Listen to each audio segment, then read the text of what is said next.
Tinanggap ni Police Brigadier General Christopher Abescia, Regional Director ng Police Regional Office Bangsamoro Autonomous Region, ang 34 na motorsiklo mula sa pamahalaang panlalawigan ng Maguindanao del Sur sa ginanap na courtesy visit at turnover activity sa Talayan nitong ika-21 ng Mayo.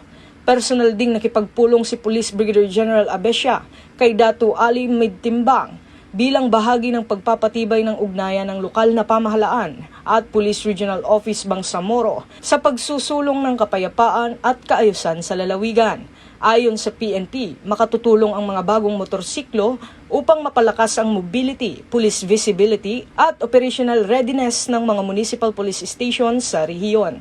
Inaasahan ding mapapabilis nito ang pagresponde sa mga emergency at mas mapapaigting ang police patrol operation sa mga komunidad.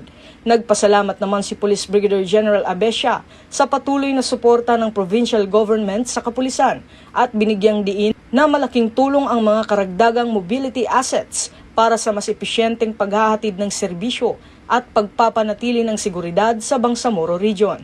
Patuloy namang isinusulong ng Philippine National Police ang adhikaing bagong PNP para sa bagong Pilipinas. Serbisyong mabilis, tapat at nararamdaman.